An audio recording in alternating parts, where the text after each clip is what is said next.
Now at this point, I'm going to just break, and I'm going to let Bev. Is Bev handy? I'll call Bev up and introduce her, and she will give you more information. She's going to talk about half an hour, 3/4 an hour, on the corporate takeover of Canada, how it ties in with the Trilateralists, and she names names. She puts a face on the individuals that I've named and that I've explained the background for. So if you haven't heard her speak, you'll find her very, very interesting. Bev Collins comes to us from Nelson.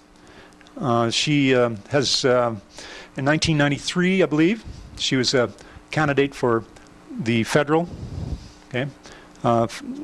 government, and it was at that point that she began to discover what was really happening in Canada, what was really going on. And so she's devoted her time and all her, her life since then to getting the message out to people, and she does an excellent job of it. She's well, I don't want to go there, I guess, but I guess she has her problems as well. Like I believe we all face problems in Canada. She's trying to regain custody of her child, and perhaps some of the things that we will be showing this weekend will be of benefit to her. Certainly hope it will be. We've heard her speak once before in Edmonton, and once I've heard her speak as well in Red Deer. She does a terrific job. Please welcome Bev Collins. Thank you. Good morning. Okay, I'm going to end up actually hitting you with a lot of information in the next half hour. So if it starts to overwhelm you and I see a glazed look happening, I'll give you a break, I promise. Okay, I originally started out in Ottawa, born and raised in Ottawa, and ended up working for scientific corporations for a number of years. That's how I got to know the inside of the workings of the federal government as well. The federal government was one of my largest customers in Canada, and I sold to Department of National Defence, National Research Council, Health and Welfare, Agriculture Canada, Energy, Mines and Resources, RCMP, all the different government departments. And basically what I found was there was a lot of corruption going on as far as deals being made and where the orders would go once you sent in a proposal to supply and services. There was a normal transition for bidders. And basically, because there were so many supplier companies at the time, the top 3 companies at that time that came up on the Rolodex would be allowed to bid for a scientific order, and then you would go down to the last numbers and rework yourself again. Unless, of course, the customer specifically asked for your particular piece of equipment, therefore it would be a sole source order, therefore the clients and supply and services usually gave you the order directly. Basically what I started to notice was millions and billions of dollars worth of contracts were going in one direction only. And I had access to weekly supply and services booklets on where these orders were going, what they were for, how much they were for, etc. And I didn't just stick to the scientific area. I started looking at where the defense orders were going, where the food orders were going, etc., because I'm just interested. I'm a curious type of person. What I found out is that billions of dollars worth of military contracts, aerospace contracts, telecommunication contracts, and semiconductor contracts were going to Quebec. Now, this was at a time under Mulroney government where Marcel Massé was Minister of Defense. We had Benoit Bouchard as Minister of Health, etc. Marcel Massé was instrumental in over $240 million worth of armament contracts going to Quebec. When these armaments were built and designed, instead of going to Canadian forces across Canada, they were warehoused in Saint Jean, Quebec.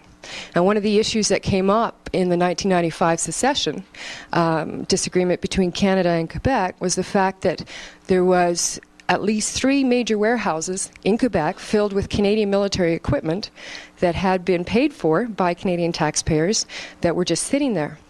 Now, the question was, what happens in the event of a yes vote? Does the Canadian military automatically have access to that, or does it go with Quebec? Mr. Bouchard made it very clear that all military equipment and military forces that were on Quebec soil would remain on Quebec soil, even in the event of a yes secession vote, that they would use their military to ensure that it would remain in Quebec. So basically, our federal government was funding the movement towards secession. And it's quite interesting that Marcel Massé, who was our defense minister and a pretend federalist at the time, is now heading the separatist office in Paris, France. And so he was a separatist before a federalist, and then he was a separatist after being a federalist. So it really helped out the cause. So anyway, I ended up owning my own scientific company, selling directly to the federal government, realizing that there was a lot more corruption out there that most people were aware of.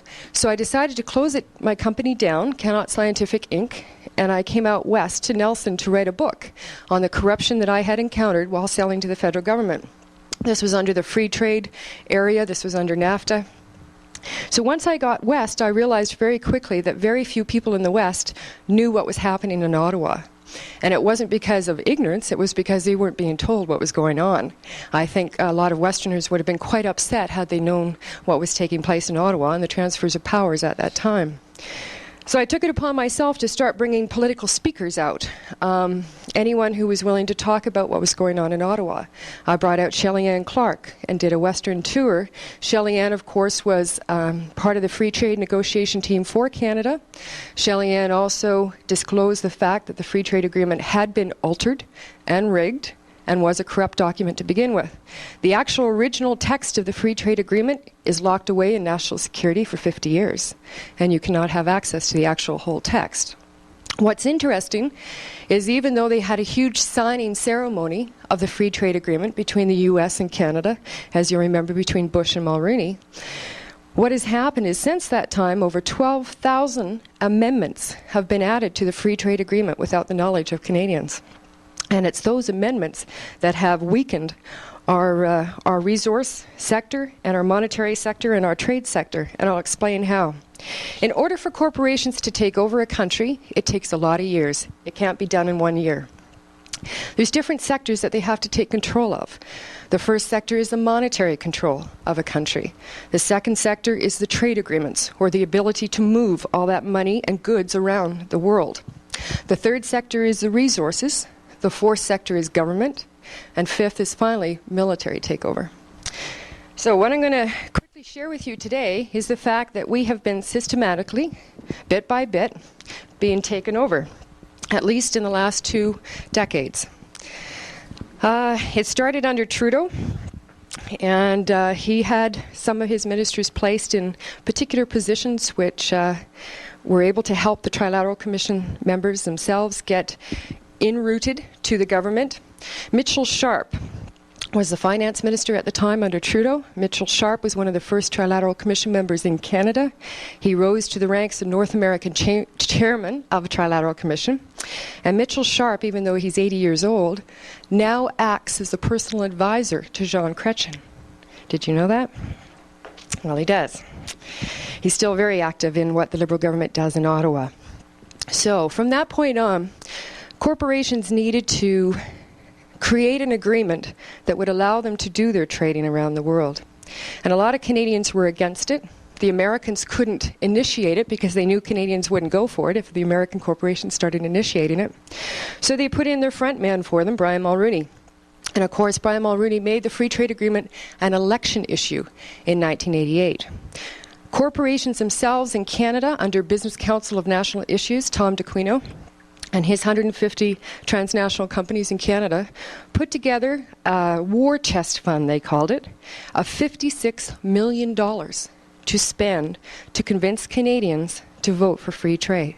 That it was going to bring prosperity, it was going to bring jobs, it was going to bring a new livelihood for Canada that we had been long waiting for. Well, the free trade agreement was passed in January of 1989. And since that time, we have seen the slow dismantling of our infrastructures in Canada. Now, some will say free trade has been good. It's opened us to bigger markets. And yes, it has. But it all depends on the interpretation of what is good and what is not so good. And I'm going to talk to you today that it can be seen as a whole other different aspect of what we've been told. Free trade, of course, meant more jobs for Canadians. Well, the facts are 675,000 people in Canada have lost their jobs since free trade. But if you hear them, unemployment is down because there's been more jobs created in the last couple of years. The jobs that have been created in the last couple of years are not full-time paying, well-paying jobs. They're part-time jobs and they're low-paying jobs. So what has happened is our entire labor sector has gone down a notch or two as far as wages and as far as job security. There's very few full-time jobs out there anymore. And some people are having to do 2 and 3 jobs at one time. So in 1993, Canadians finally had enough of Brian Mulroney and the Conservative government and reduced them from 192 seats to 2 in the election. We brought the Liberals in, believing that the Liberals were going to renegotiate NAFTA and or not sign the North American Free Trade Agreement without concessions and without negotiations over our water resources, because of course we had been promised and assured that our water resources were not put on the table. They were not put under the table on free trade. They certainly weren't put under the table under NAFTA. NAFTA was signed January 1st of 1994, I should say. And who signed us into NAFTA was our Minister for International Trade at the time, Roy McLaren. Roy McLaren, at the time he signed us into NAFTA, was a member of the Trilateral Commission. Now, I'm not sure how many people are familiar with Trilateral Commission. Sometimes, of course, it gets thrown into, oh, you're a conspiracy theory. Here's one of these world organizations that's trying to create a one world government, etc., etc. Well, it's not just me that says that. As a matter of fact, our own Canadian Broadcasting Corporation, where did I put that cassette? I had it. Awesome, thanks. Okay. Our Canadian Broadcasting Corporation did a radio documentary on the Trilateral Commission. This was done in 1982. There's copies of this available. The very ending of it is cut off due to transmission, poor transmission. But you will hear about 40 minutes of what the Trilateral Commission is from CBC's standpoint. They did this documentary twice, and the reason why they did it twice is because they felt it was so important for Canadians to know the power of this organization and what their mandate was, that they did it again in 1982, October 1982. They will tell you very quickly that they were called by the Trilateral to not air it, but they felt it was important enough to air it. I can assure you, since 1982, CBC has done not one more documentary on the Trilateral Commission. And that's quite sad. Not much of our Canadian media will cover it because Conrad Black happens to be a Trilateral member. And Conrad Black has a fair amount of monopoly control over our written media. So does Paul Desmarais. As far as Ontario and Quebec, Paul happens to be a member of Trilat. So does Jimmy Pattison. Jimmy Pattison, coincidentally, happens to be a member of Trilat. So when you're going to have that kind of influence in your media, they're going to ensure that anything negative towards their organization is not going to be felt and heard by the public. But we've been wondering all this time, is it just that our politicians in Ottawa are stupid? Or is somebody else behind the scenes pushing the buttons and doing the work? And yes, the Trilats are behind the scenes and doing the work. When I first found out about the Trilateral Commission, I heard that their mandate was to create a new world order run by transnationals, by transnational corporations. This is exactly what CBC talks about, that in order to create this new world order controlled by trilateral and transnational corporations, that all other nation states or countries in the world would have to lose their sovereignty, fall under this one world government that would be controlled by transnationals. This is all on the tape. There are exclusive interviews here with David Rockefeller and Zbigniew Brzezinski, and there's also interviews with Mitchell Sharp and Gordon Fairweather, two of the main Canadian Trilat members at the time. So I was a bit concerned when I heard of this powerful organization that no one else was talking about very much, and as soon as you started talking about it, you were instantly regarded as a conspiracy theorist. So what I did was I contacted every political party, every federal political party, to ask them about this organization. The NDP said, "I appreciate your writing and I've noted your comments regarding the Trilateral Commission. Your concern is also shared by our members. Our caucus members have raised this issue in the Legislative House of Robert Bonner's membership with this body." This was Dave Barrett before he became Premier of BC. Okay. Robert Bonner was the head of BC Hydro, and the very first $600 million project, which was a dam in BC, received the funding from the Trilateral Commission members in Washington in order to proceed with it. So BC got tied up with Trilat a long time ago. Our Member of Parliament for the Nelson area, who was Lal Christensen at the time, also writes about the dangers of the Trilateral Commission. And he goes on to say that the Trilateral will, of course, be involving itself in every political aspect of Canada's politics. And there'll be a great deal of interest in getting in the inside of our party. There's no insurance against it. However, our policies are decided at convention, and it will make it very difficult to guide or control. This is Lal Christensen, Member of Parliament. I wrote to Mel Hurtig because in '93 I was a candidate for the National Party of Canada, and I wrote to Mel Hurtig. I wanted to bring Shelley-Ann Clark to the National Party Convention to let National Party members who were opposed to free trade know that the free trade agreement had been a rigged and altered document, and what a federal political party would be able to do about that. This is the answer I received. Nor is it in the purview of the leader to purport to speak on behalf of the party on such a poisonous issue as the Trilateral Commission. Especially were to do so could bring the party into an unprotected conflict with the dangerous Trilateral Commission, as well as expose the leader to personal danger. Therefore, Mr. Hurtig's caution in speaking out on the particular facet of the free trade, as talked about by Ms. Clark, is prudent and well advised. So even a federal political party which was designed to go against free trade, to expose the corporate rule even then, was quickly destroyed within the next year after this convention date. And what we were to find out in 1994 was out of the 25 people that started up the National Party, 23 of them had been Liberals. So it was a way of doing an offshoot party that the Liberals could know that all the opposition to free trade and all the opposition to their policies would go towards National Party. Had the National Party been allowed to succeed as a federal political entity in 1993, at the time of NAFTA and all the concern around NAFTA and whether we were going to be signing ourselves into an agreement that we couldn't back out of, all of that would have been a platform for this federal political party. We stood to actually gain a number of seats in the 1993 election, but the party was destroyed purposely within a year after the 1993 election. John Fraser, some of you may know, John Fraser has been a Conservative Member of Parliament. He was chosen for the Trilateral Commission, was very proud to sit on board.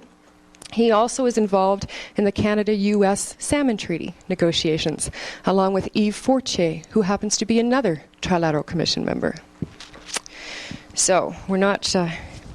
here's the part. This is part of the common debates. This is a Hansard document. Jack Ramsey, who is a Reform Party Member of Parliament, tried to get CSIS, tried to get the RCMP in Ottawa to investigate the allegations of Shelley-Ann Clark about the free trade agreement being altered and rigged.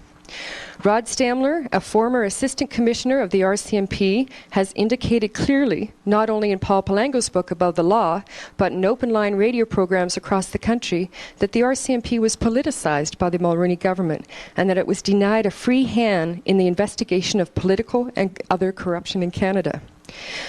When we look for evidence of this very serious allegation, we see several disturbing incidents. We see the accusation of Shelley-Ann Clark about deception and deceit in the Canada-US free trade deal, and her continuous complaint that her concerns were never fully investigated by the RCMP. Roy McLaren had to respond to this because by this time, when it finally hit Parliament again to be investigated, Mulroney's government was out, the Liberal government was in. And it was Roy McLaren that actually stepped forward in Parliament and said that the matter had been investigated by the previous government, which was Mulroney's government, and guess what? They found no reason to find any corruption had happened in the free trade agreement. So it's interesting that even the Minister for International Trade, who has said that the former government had investigated the corruption of the free trade, also himself was a member of a transnational lobby group when he signed us into NAFTA. But not only did Roy McLaren sign us into NAFTA, Roy McLaren is the gentleman on behalf of Canada who implemented the World Trade Organization, We feel World Trade Organization started somewhere else and Canada just joined on board. Well, we have C-57, which is the actual bill in Parliament that was created for the implementation of the World Trade Organization. This happened in January 1st of 1995. It was passed in Canada. And very quickly then the US and Mexico and other countries came on. Roy McLaren did such a good job for big business that the Liberal government sent him, after he got us into world trade, sent him down to the South American countries to begin promoting the free trade of the Americas. And how many of you have heard of the free trade of the Americas? Oh boy. Free trade of the Americas is an extension between NAFTA and world trade. What it will do is our Prime Minister became host of the Summit of Americas in Santiago, Chile in 1996. And he has been, with Roy McLaren, promoting ever since the integration of a Western Hemispheric trading bloc, which means the borders are about to be open between Canada, US, Mexico, and all South American countries. And that sounds wonderful, because now we have access to South American countries for our goods and services. The problem with this is, when we integrate 34 countries into one large trading bloc, equivalent to the European Union, what happens is, A, we have to have a common dollar. We have to lose our nation-state sovereignty, because you're not going to have any one individual nation-state standing outside of this Western Hemispheric trading bloc.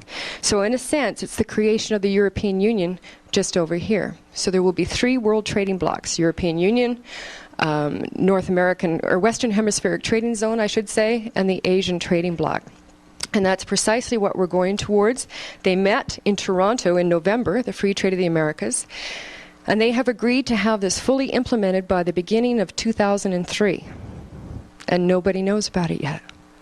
So when you find out, you're going to find out very quickly that our ministers have been very busy down in Chile, meeting with the ministers of the other 34 countries to integrate all of our legislation and all of our standards to make it the same throughout all of those 34 countries. So our healthcare standards will be the same, our education standards will be the same, we will have a common currency. Now, of course, the US thinks it's a great idea that it's their currency. And of course, our Prime Minister agrees with that. Our Prime Minister in June of last year on CBC talked about having a common currency and how that wouldn't be such a bad thing.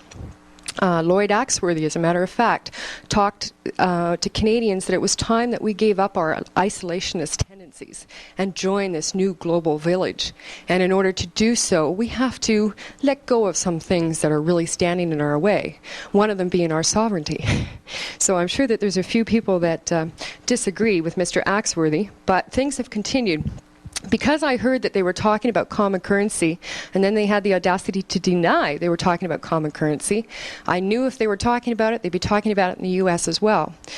So I got a hold of the Senate Banking Committee in the States. And Connie Mack, who was one of the House of Representatives at the time, sat with our Canadian negotiators. So I got a transcript of that meeting, and it's very telling. Canada is very much an integral player in the idea of a common currency with that of the US and the other countries. And I thought you might want to know this. So within 3 years' time, we will be part of the Free Trade of the Americas.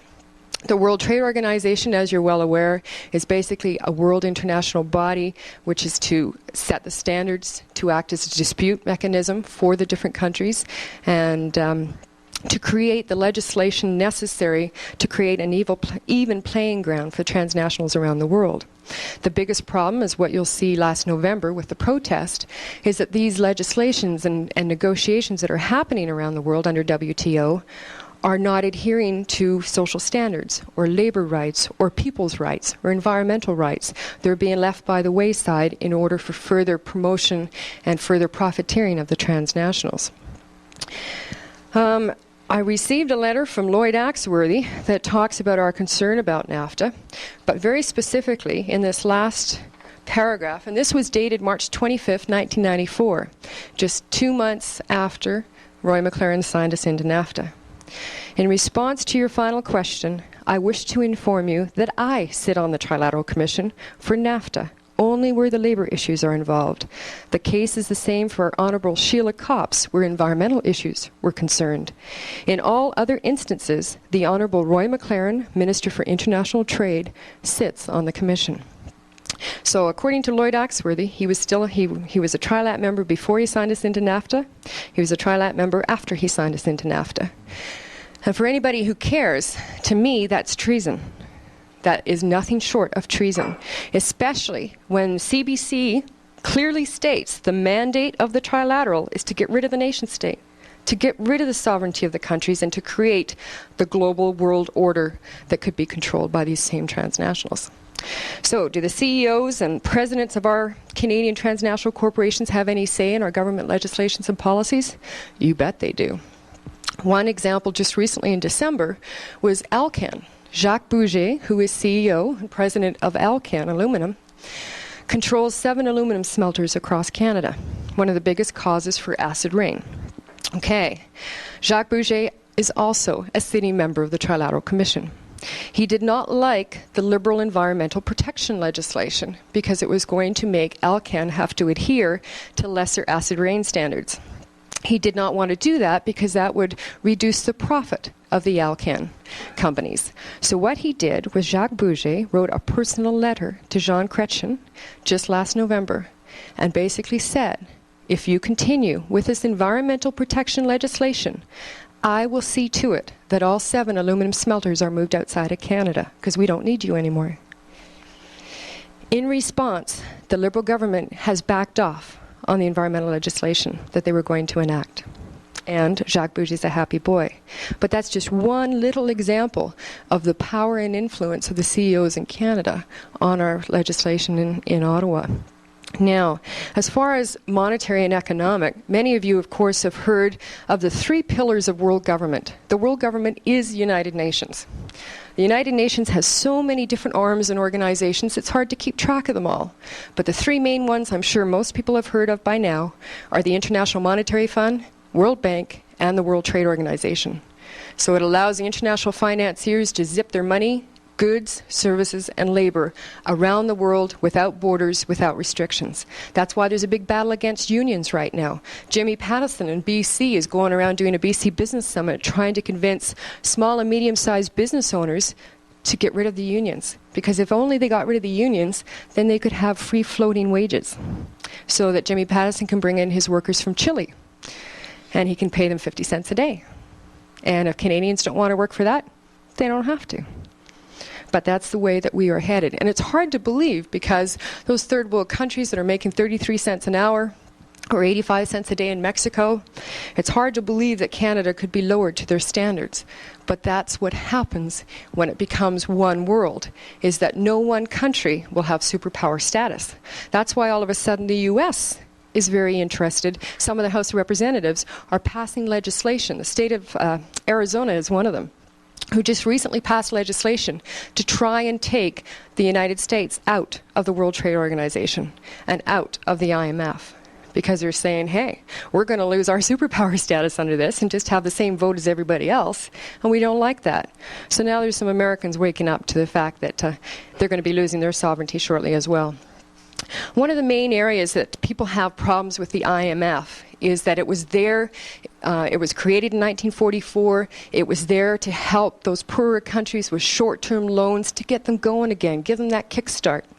Well, basically what's happened is the IMF is made up of 147 different member countries.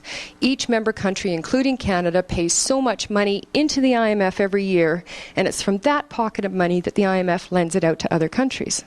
Canada pays $247 million a year to be part of this. And that's not aside from any emergency money that all of a sudden needs to come through for bailouts of this country or that. Now, in exchange for this money that the IMF loans countries, structural adjustment programs have to kick into effect. And basically what the third world countries are now saying is those structural adjustment programs that have been implemented by the IMF end up bringing more poverty and more devastation to the countries that are trying to pay back this debt. Because very quickly they find out the interest on this debt is so much that they're just trying to pay off the interest. So then the World Bank comes in and says, well, you have to pay back the IMF, We could possibly loan you some money for some bigger infrastructure programs like dams or what have you. But in exchange, you better start cutting your social programs. You better start cutting your forest, getting rid of your resources. Start exporting your resources so you can start paying back the debts. Basically what happens is it's transnationals that come into the countries to exploit the resources. They are the ones that get funded by the IMF to do the actual exploitation, and the people themselves don't see any of that money. They still remain as poor as ever. So we look at that and we go, wow, man, I can't believe that's happening to the third world countries. It's a good thing it never would happen here. Well, according to some documents that I was able to locate, we have been under International Monetary Fund dictates at least since 1990. At least. Before then, I lived, of course, like I said, in Ontario. And at the time, around 1988, Bob Rae government was in Ontario. Bob Rae had to borrow the $10 billion to keep the Ontario government going from the IMF. And the IMF dictated the Ontario economic policies in 1988 and 1989 in order to have Bob Rae adhere to the structural adjustment programs. But since that time, I'm going to find just another document here. Just a second. It's important that I show you these as we go along because it'll show you that they exist. I'll find it. So much for... All right. Well, I'll pull this one. Okay. Cut deficits, the IMF tells Canada and the States. And because our debt was getting so high, and our deficit was around $40 billion at the time, the IMF came in and told our Liberal government that if you don't start reducing your deficit, you're going to have an economic crash. And I do have the documents that will say that as well. One of those documents I have is from Michael Wilson that talked about the IMF dictating the federal government economic policies in 1990. Under Jean Chrétien, the IMF wanted more of the deficit cut down to zero, and the IMF wants Ottawa to pull stops cutting deficit. They wanted them to cut $4.5 billion a year from unemployment insurance, $3.9 billion from old age security, $600 million in tax breaks for war veterans and natives. And the IMF said that they can't force Ottawa to swallow this medicine unless the government needs to go to them for more money. If the IMF and World Bank turn you down, there's not a country in the world that will loan you that money anymore. And that's the problem. Part two of what we brought in under this World Trade Organization, if you can ever get a hold of that bill, C-57, it is quite important. And at C-57, first session of January 1st, 95. You have to be specific because each year the bills change. So C-57 in 1999 would be a different bill. So it's 1995, look for C-57. The reason why it's so important to see this bill is the first page is very explicit. It says that Canada can deny doing business with any country in the world if it refuses to come on board the World Trade Organization.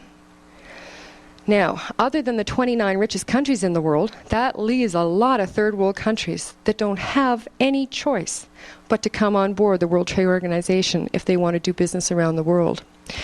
And if Canada denies doing business or trade with one of those countries, quickly soon the US and other countries can also refuse to do business with those countries. So basically they've had no choice.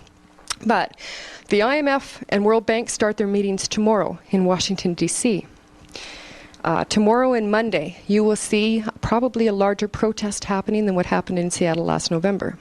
The reason being is many of the representatives from those third world countries are coming up here to tell the IMF and World Bank just what kind of devastation their structural adjustment programs have caused their countries, but they've also come up to let Canada know how disappointed they are in us. The reason being is Canada has always been the guiding way, the country in the world that everyone else looked up to. So a lot of third world countries have come on board these world organizations because they believed what Canada had to say. They believed in Canada. They believed it was good for Canada, it was good for the rest of them. But they have found out since it's been more and more devastating to them all the time, that they've become so indebted that they can never get out of their debt, even with full-out exploitation of their resources. So you're going to see a lot of potential changing of the formats of the IMF World Bank happen in the next couple days. The reason being that many of the countries in the world are no longer willing to put up with these international financiers and their structural adjustment programs. And they can possibly collapse if the member nations start to pull out very quickly. Under the IMF, like I said, they had 147 different representatives. There's 186 countries in the world. Under WTO, there's now 134 members. Each one of those members in a block could pull out and very much devastate these organizations. So although the IMF World Bank wants you to know that they've done a great job in helping the impoverished around the world, the impoverished will tell you something different altogether, and they intend to tell the IMF World Bank directly themselves this weekend. So stay tuned to your news, because I think you're going to see some things shaken pretty soon. So, our Liberal government did such a great job in cutting the deficit that we cut it down to zero. Okay? Paul Martin's pretty happy. Balanced budget, deficit down to zero. The IMF sent a letter to the Liberal government praising them on adhering to the structural adjustment programs placed before them, and that the Liberal government was adhering to them, and they've done such a great job. But on the backs of Canadians. We have always had universality in Canada for our health care and for our education, and even those two fundamental basic rights are being put on the table now to be negotiated away for us. In the end, the IMF and World Bank have been controlling our fiscal policies for the last 10 years. They have been controlling our free trade, NAFTA, world trade, free trade of the Americas since 1988. The last 12 years. The other area that they needed to take control of was the resource companies. And just coincidentally, I'll give you a few of the names just to see if you're familiar with them. What I've done is I compiled a brochure to make it easy for people to get all those names on one little piece of paper. Okay? But what I've done is I've compiled the influence of of Trilateral Commission Organization in Canada.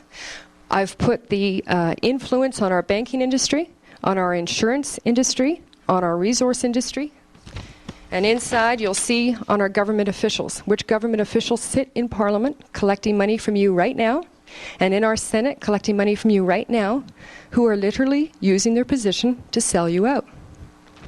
So those people should be dealt with. What I did was I wrote a letter to Paul Martin,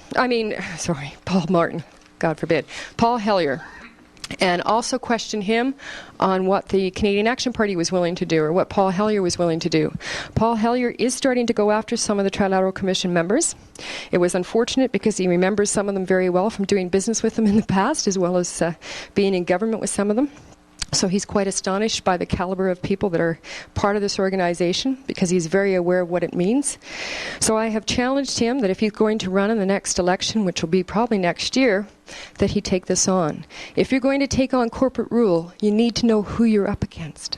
These are not faceless, unaccountable transnationals.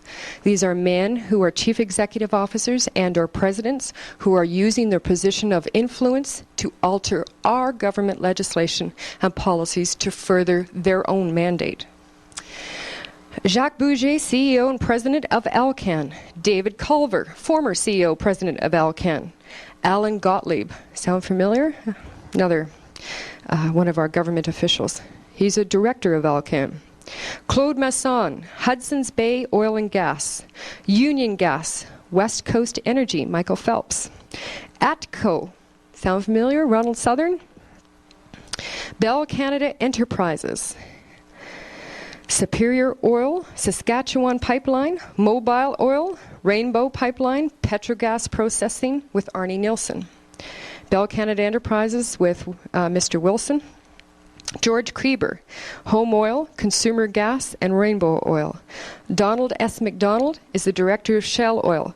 Donald S. MacDonald was also a former Liberal finance minister who was put in charge of the cross-country recommendations hearings on the free trade agreement. When Canadians started to oppose what free trade was about, they had to do a free trade committee hearings across the country so that they could include Canadians' concerns. They'd take the recommendations back to Ottawa, and Ottawa would go ahead and do whatever they wanted anyway. But at least people had a say here and there.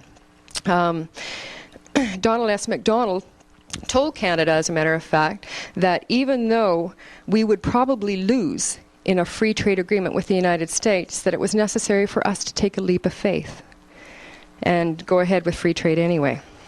Thank you, Mr. MacDonald. Maurice Strong, former chairman of Ontario Hydro and actually one of the most dangerous men in the world. Maurice Strong is more known in the States than he is in Canada, but he is also at present prepared to become the next Director General of the United Nations.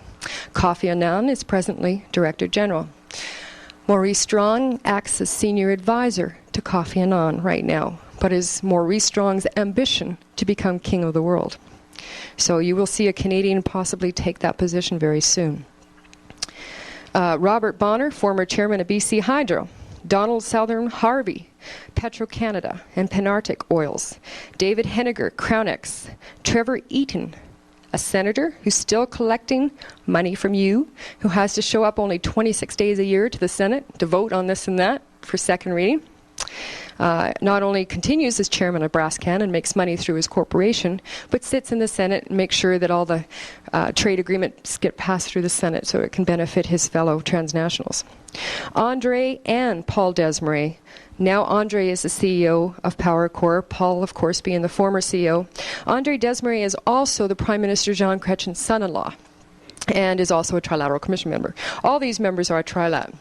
If you want to know the influence quickly on the banking industry, Trilat members have directors on National Bank of Canada, Deputy Governor of our Bank of Canada, Director of Royal Bank, Director of Royal Bank, Director of Royal Trustco, 3 on CIBC, 1 on Laurentian Trust, 3 on Toronto Dominion, 2 on the Bank of Montreal, with Alan Gottlieb sitting on the advisory board of Bank of Montreal, Peter Godsoe, who is the CEO of Bank of Nova Scotia, and Michael Kirby, who sits on the Canadian Senate Banking Committee.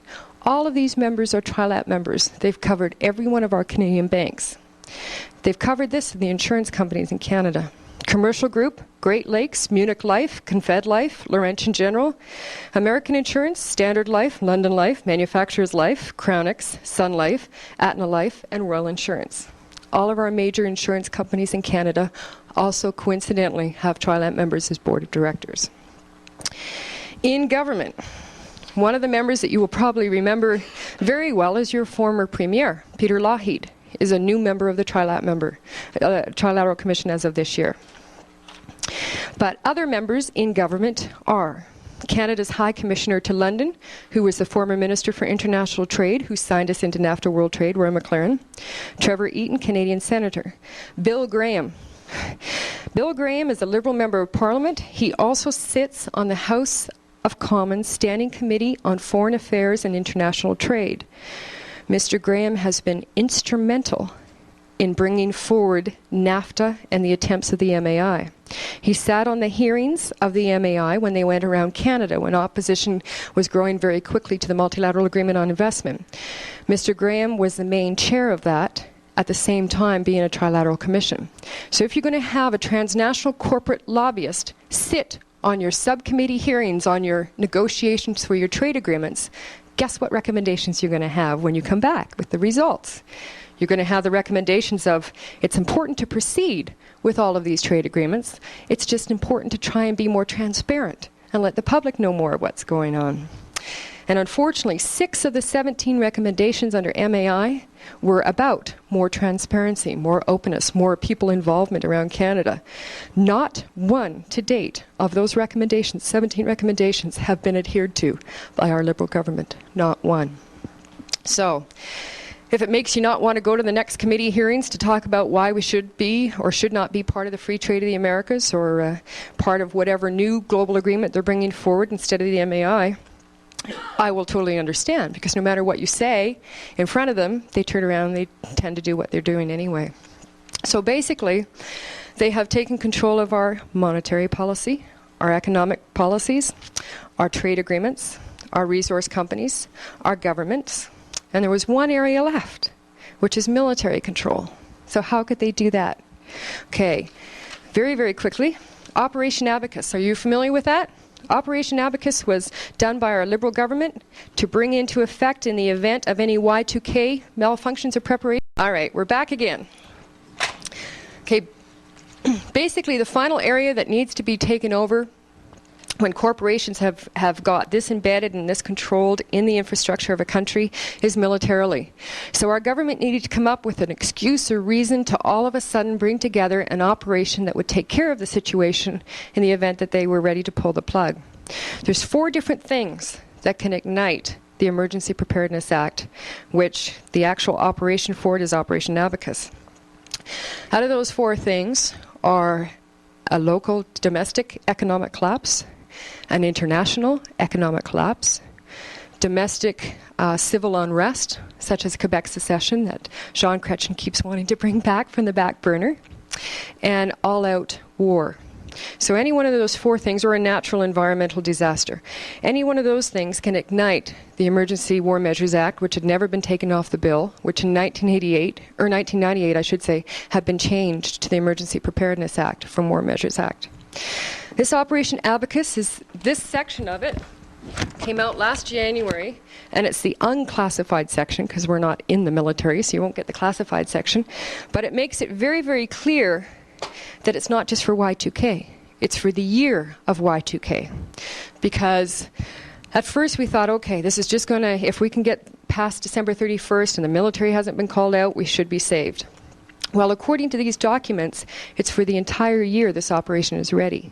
According to the military personnel we have talked to, there were a couple hundred Canadian troops returned to their bases after January 1st, but the rest of them are still in position. So why would they still be in position? Why would this still be ready to go? Well, because our government is quickly understanding that the Canadian people are waking up. They're waking up to the corruption that's been going on in Ottawa that no one has done anything about for the last 20 years. And Canadians, even though we were usually very passive and known for our peacekeeping abilities, are getting angry. Our farmers are going bankrupt. Our fishermen are going bankrupt. Our orchard growers in the Okanagan are going bankrupt. Our loggers are going bankrupt. Our people's jobs are being displaced, downsized, replaced, and people such as Jimmy Pattison right now are working on, at present, changing our federal immigration policy to open it up to people all around the world so that he can bring in workers from any other country in the world to work for himself. He does not need to hire Canadians anymore. So this is exactly what's taking place right now in private meetings. There is stuff that can be done. There are organizations all across Canada that have been fighting this, that have been trying to let people know what's going on. Paul Hellier's out. Actually, Paul Hellier's speaking here in Edmonton on Monday night at the Lion Centre, I understand. And that might be an interesting one to go to as well. Connie Fogel and the Canadian Defence of Liberty Committee out of Vancouver launched a lawsuit against our federal government on behalf of the Canadian people. The lawsuit started to take off through the courts so well that the feds had to do something. So they replaced the judge. They replaced a judge with a judge that happens to be personal friends of Jean Chrétien. So the lawyers for our side had to go back into court and ask that he be removed due to bias. The judge refused to be removed off this case. So they had to then go back to court and get the judge forced to be removed off the case and show all the reasons why and the reasons for bias, etc., etc.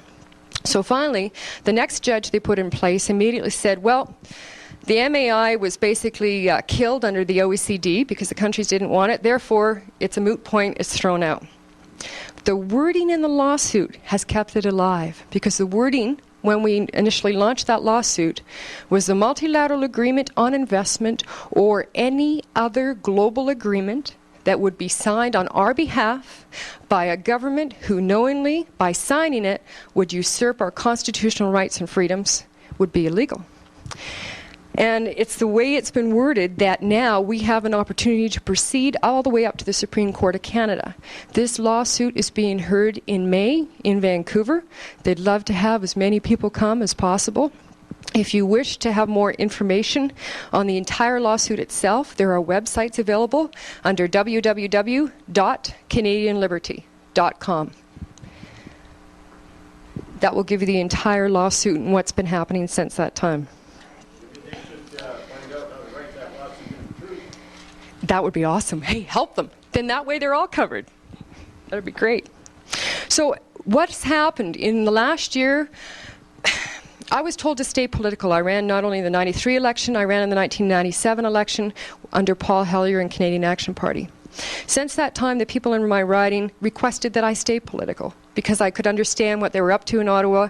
I understood what all the parties were doing, who the players were, and I agreed to do that. I have made this now my life. I have given up my other jobs, and I have made this my life, where I research, where I compile that research into packages for people like you that you can take home, you can pass around, you can copy, you can do whatever.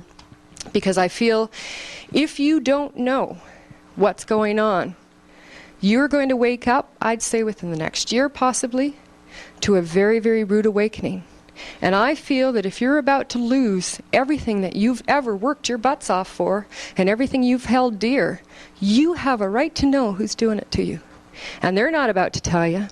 So I want you to know that if it crashes, these people have all been listed. These people have all been sent to the RCMP listed with all this documentation. I've sent this to the RCMP, I've sent it to NISIS, I've sent it to CSIS, I've sent it to the military and said, somebody help us. If this is a sovereign country, where's our help to make sure it stays so? So there's not just myself.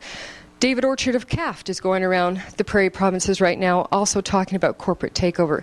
Connie Fogel is talking about corporate takeover. Council of Canadians is talking about all the different trade negotiations and corporate takeover. That there are many more speakers coming out to let Canadians become aware of what's going on. It's been very difficult to actually find all this research and compile it. One of the last, of course, parties that I wrote to, that I hadn't mentioned earlier, was the Reform Party, and asked them what their feelings were on the Trilateral Commission and the other organizations. I think it's very important for you to hear what their answers were. The Reform Party supports Canada's active participation, and indeed the participation of all nations worldwide in the United Nations, the International Monetary Fund, the Council on Foreign Relations, which happens to be the American transnational lobby group, equivalent to Tri-Lat, the Organization for Economic Cooperation and Development, the World Bank, the World Trade Organization, etc. All these organizations were created out of a desire to encourage a greater degree of international goodwill and coordination among countries both rich and poor. Only by abandoning isolationist tendencies and embracing the worldview of politics, economics, and social activism will humanity be able to eventually overcome all the obstacles of poverty, disease, and lack of education. Yeah. So, we knew that Preston was a transnational player. We didn't realize that the entire Reform Party would feel that way. What will happen now that they've changed their name? Do they change their policies? Not at all. So we have liberals who are corporate dominated in our parliament. We have Reform who supports the corporate domination. We have the NDP who are doing nothing about this. We have the Bloc who just wants to cut away completely. What's left? Right? That's why people are frustrated. That's why people feel there's, nobody's doing anything. But I'll tell you, the people in Canada that are starting to stand up and take a stand and unite with other groups that they never considered they'd deal with is phenomenal. It is actually inspiring to know that farm groups are working with Native groups, who are working with church groups, who are working with women's groups. Because for once, these issues of sovereignty and monetary power and trade control is affecting everybody, no matter what background, culture, language you come from. And that is why this issue is uniting groups all around Canada. And I work with a lot of organizations in the States as well to find out more of what Canada's part in the global game is. You have to understand what the U.S.'s part in the global game is too. And the same thing is happening down there. Like I mentioned, there's House of Representatives now that are suing their U.S. government for lack of constitutional authority to do such a thing, to sign them into agreements that would usurp the U.S. Constitution. There's also groups that are constitutional groups themselves that are taking the governments to court. There's, again, church groups, women's groups, detox groups. Every kind of organization is now standing up and connecting with other countries. So we're getting letters and emails from all over the world saying, hey, what you're going through, we're going through too. What can we do about it? And that is exactly what was able to stop the MAI from going through, was connections that were being made with new organizations and groups all around the world to ensure that this information got out to everybody, to ensure something could be done. And that's exactly what's happening across Canada right now. You're going to see some real shake-up happening in the next year or so, and possibly very shortly. If they have just called an emergency G7 meeting in Washington, D.C. today, I think you better keep your eyes posted to the money markets. Because IMF and World Bank are following this G7 emergency meeting tomorrow and Monday, Monday is going to be a very interesting day on the stock markets to see when the markets open, who's going to sell, how fast they're going to sell, and whether this is going to continue having the market go down or not. So interesting time for all of these organizations. People are waking up. They're finding out, they're wanting to know, and they're wanting to do something about it. And this has been an area in Canada that we have tried to see happen for the past 20 years, that actually we are now seeing come to be. And it's exciting. And it gives us power, because we know we're no longer alone in the fight against this corporate takeover of Canada. Thank you.